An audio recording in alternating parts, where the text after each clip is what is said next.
పోటీ కాంగ్రెస్తో కాదు బీజేపీతోనే అని బీఆర్ఎస్ వర్కింగ్ ప్రెసిడెంట్ కేటీఆర్ తేల్చి చెప్పారు. గత అసెంబ్లీ ఎన్నికల్లో జరిగిన పొరపాట్లను మళ్లీ జరగనివద్దని కేటీఆర్ సూచించారు. మేడ్చల్ నియోజకవర్గంలో ఏర్పాటు చేసిన మల్కాజ్గిరి పార్లమెంట్ విస్తృత స్థాయి సమావేశంలో కేటీఆర్ పాల్గొని ప్రసంగించారు. మేడ్చల్ అంటేనే మాస్, మల్లన్న మారి మాస్, కేతక కూడా సూపర్. ఆమె మాట్లాడుతుంటే మరింత వినబుద్ధి అవుతుంది. ఆమె మాట్లాడిన తర్వాత మాట్లాడాలంటే యాటకూర తిన్నాక తోటకూర తిన్నట్టుంటుంది. మల్లారెడ్డి మేడ్చల్కే పరిమితం కాకుండా రాష్ట్రమంతా తిరగాలి. మిగతా నియోజకవర్గాల్లో కూడా ఆయన గొంతు అవసరమని కేటీఆర్ అన్నారు.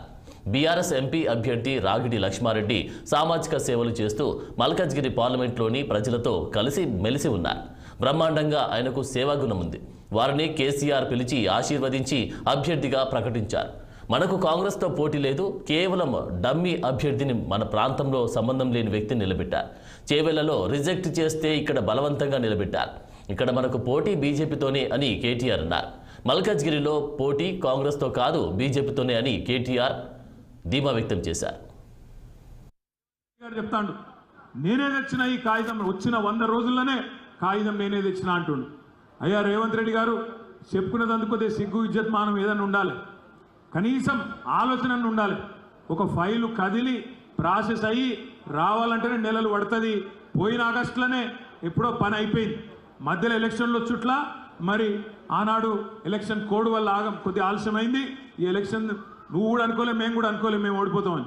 ఆయన కూడా అనుకోలే, అసలు రేవంత్ రెడ్డి గారు కూడా గెలుస్తా అనుకోలే. చాలామందికి చెప్పుకున్నాడు వాళ్ళ దోస్తులకు, మనం ఇప్పట్లో గెలిచేది ఉందా, పీకేది ఉందా, 2028-29లో చూసుకుందాం అని కాంగ్రెస్ వాళ్ళకు చాలామందికి చెప్పుకున్నాడు.